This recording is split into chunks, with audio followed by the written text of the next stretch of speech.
Welcome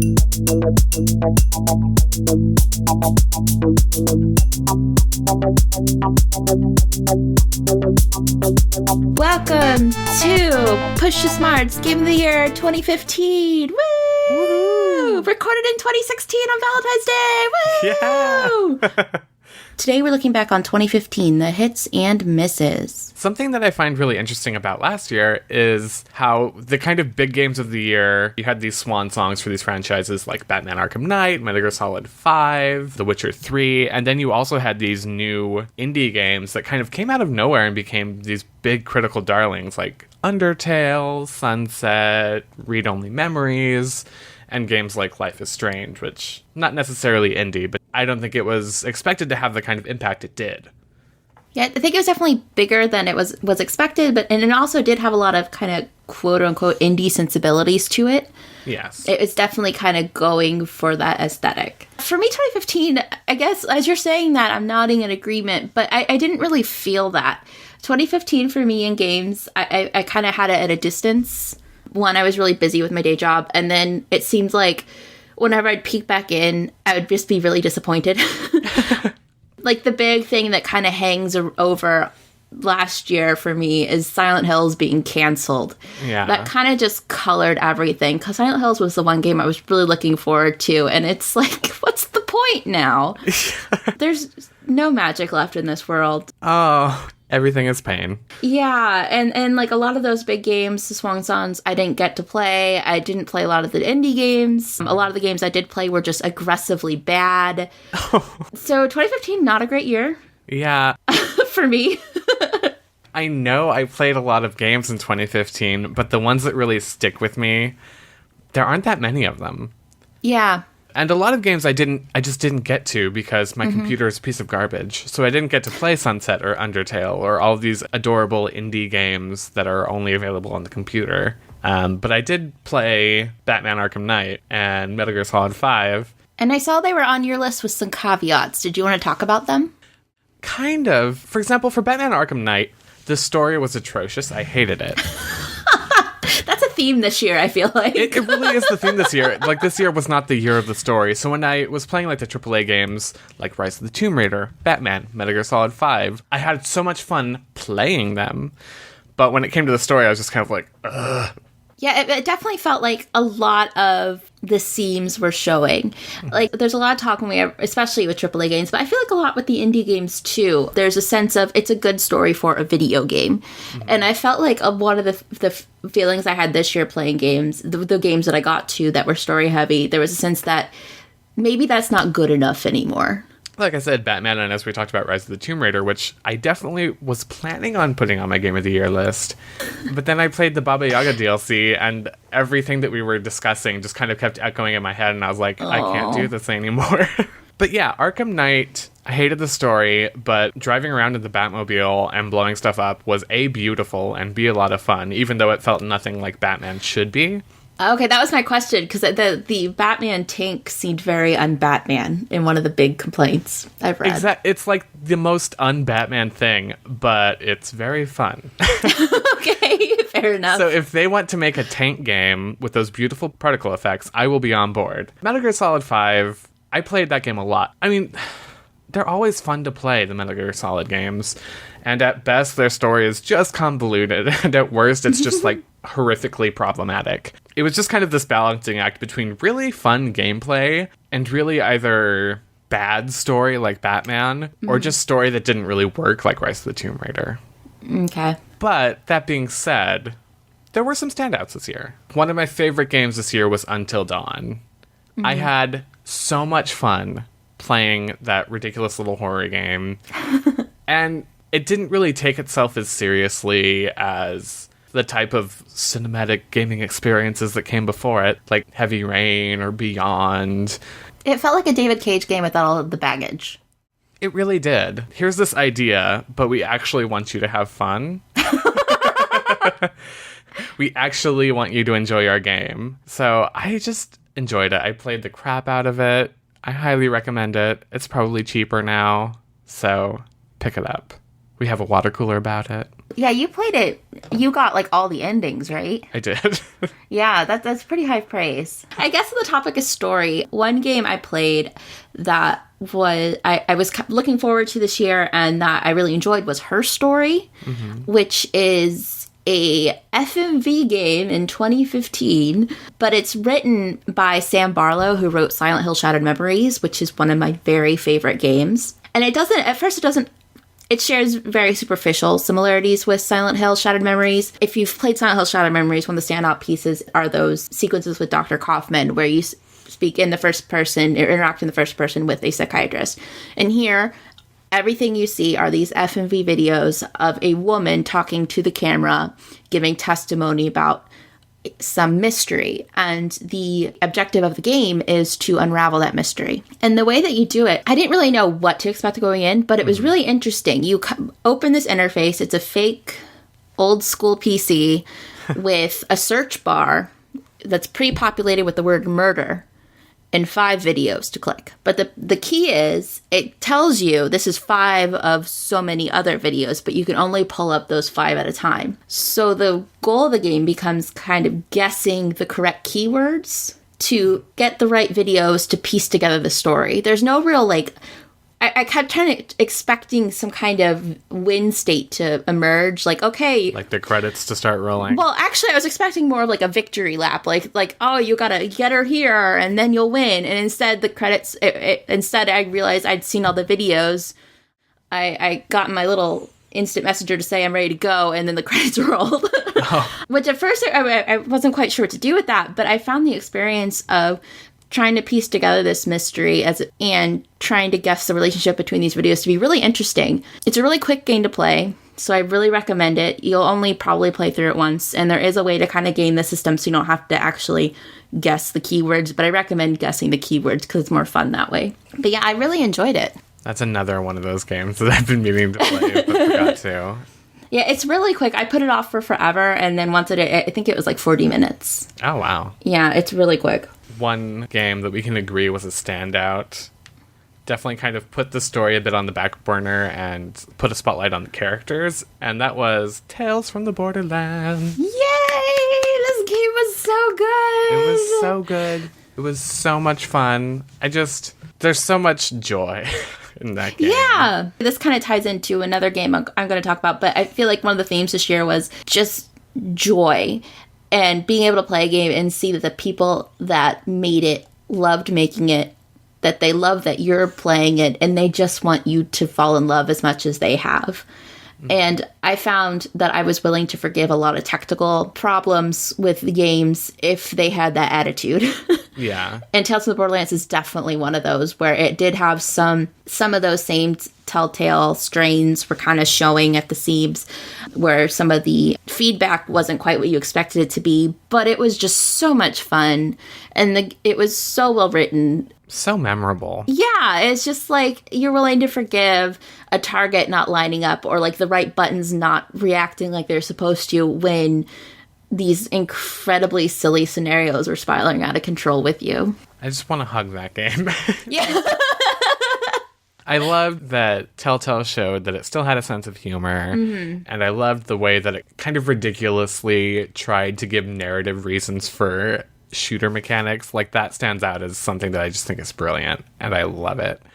And so, Tales from the Borderlands, I know you can get for cheap because it's like almost always on sale. Right. So definitely pick that up. We are testament to the fact that you don't need to know anything about Borderlands to play that game and to really enjoy bumbling around with these NPCs in the background of a greater story. My favorite game of the year was a shock to me. And I really got it just because everybody was talking about it, and I was like, I'll give it a try, I'll wander around, and then after a little while, I'll just be done with it. And that was Fallout 4. And it's the first Fallout game that I've completed. I tried Fallout 3 back when it came out, but I think there were fire-breathing ants that just ruined my enjoyment.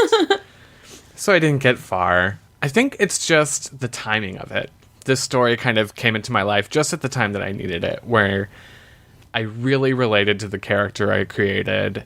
And so every decision had this added weight to it, and it felt like there was less of a buffer between me and the experience happening on the screen. So your mileage may vary, but I loved it. I loved my character, the side characters. I loved the way the story went, and the game was huge. Like, there's so many different side quests. They never felt like a burden, like I had to do every side quest. Kind of, I played Xenoblade Chronicles X as well, and that game has a ridiculous amount of side quests, and they did feel like a burden. But I don't know, Fallout 4 just worked for me, and I loved it. So what was your favorite game of the year? I think I know. I think everybody knows. It's Assassin's Creed Syndicate. I fucking love this game. And a lot of it goes into the same kind of thing that was with Tales from the Borderlands, in which is that it is just delightful and delighted that you are delighted. And it's especially, I didn't play Unity all the way through until recently.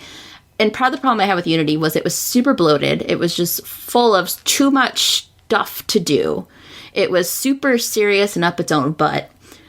And it was kind of mean-spirited about everything. And Assassin's Creed Syndicate kind of strips a lot of those just pointless side quests away. It takes out the multiplayer a little bit to its detriment. It trims a little bit of a lot of the fat with the customization. But most of all, it doesn't take itself seriously. And it presents these characters that are so likable. And every sequence I finished, I was just so excited that nobody had died to further Jacob's pain. I know. I kept being like, it's going to happen here. Oh, God. Yeah.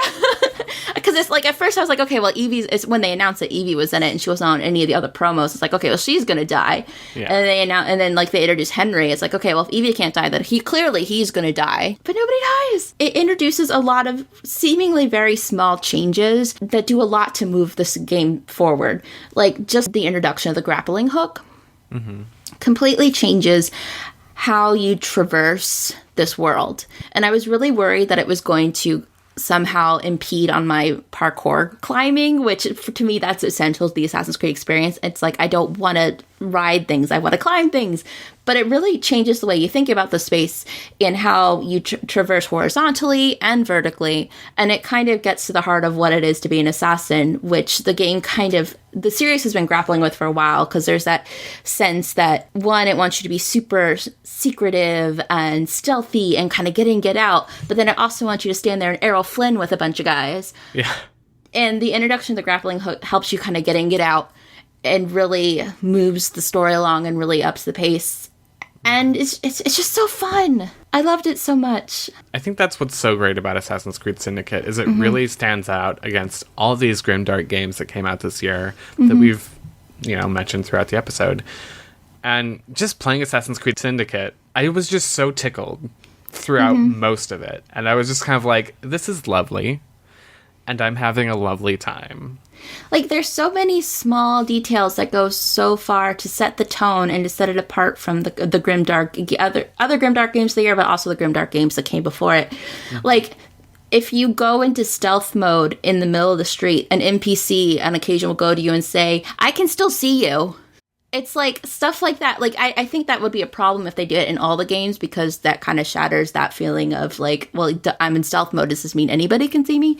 But here it works because it's showing, we're here to have fun. This whole thing is very silly. You have this new predator ability in Victorian England. We know that's not realistic.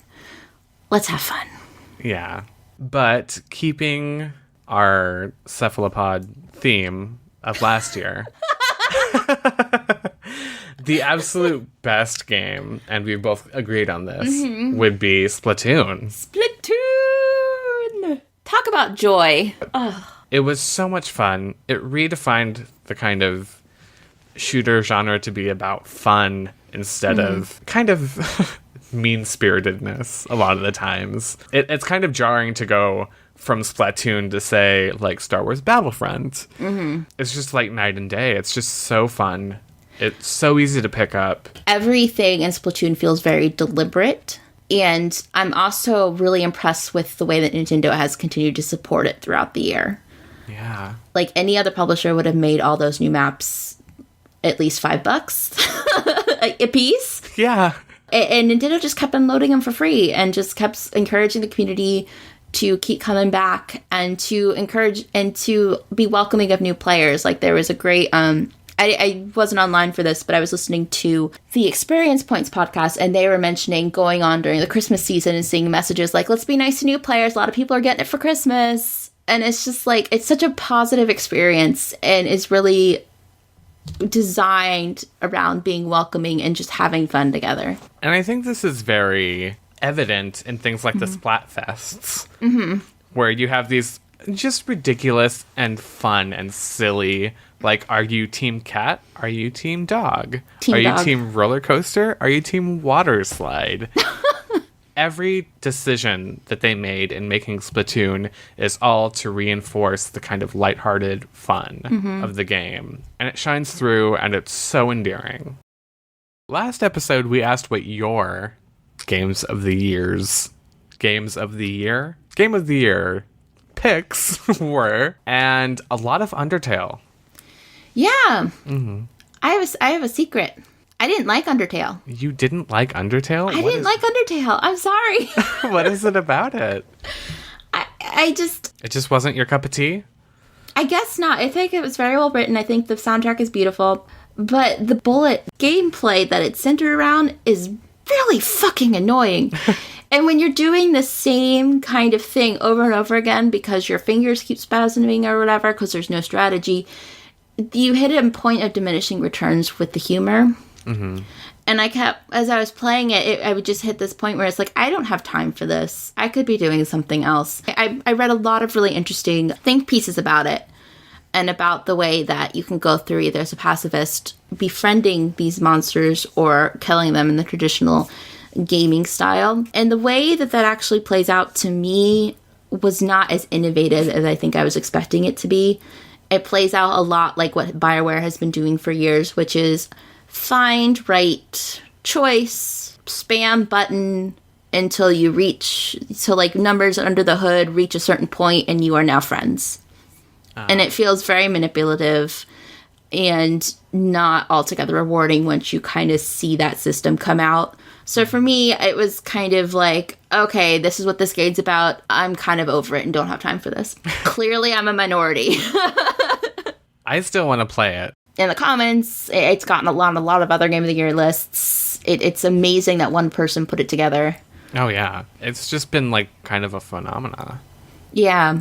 Kim came and said that there were several indie game standouts for me, but it was mostly Undertale and Read Only Memories, because they had a lot of representation, which is something I've been reading about a lot, which makes me want to play it even more. And I'm glad that a game like Undertale that has gotten so huge does have all this representation in it. Oh, Kim also mentions Ori and the Blind Forest. That's a game I have and have not gotten to yet. Same. So good to hear some recommendations for that. Jay Louis says the top game is Sunless Sea. I'm not sure I'm familiar with that one. I've never heard of that, but now I'll have to check it out. Yeah, I think you gotta check that out now. Bleeders was against the thought that I put forth in the last episode, which was that 2015 wasn't really the year of the story. And they point out to Tales of the Borderlands, Life is Strange, Dreamfall Chapters, Witcher 3, and of course Undertale. I've played Tales of the Borderlands and Life is Strange, and I've also played a lot of really bad games this year. So I guess that's probably why my view is skewed on that matter.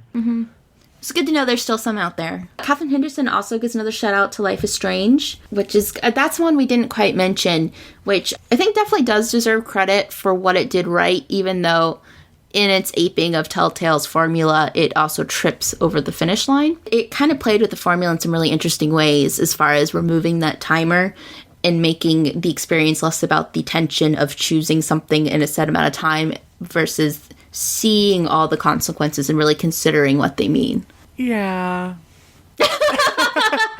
I'm sorry, I still can't get behind the ending. And that just kind of like, it just pooped in my eye. I don't know. It was just... Okay.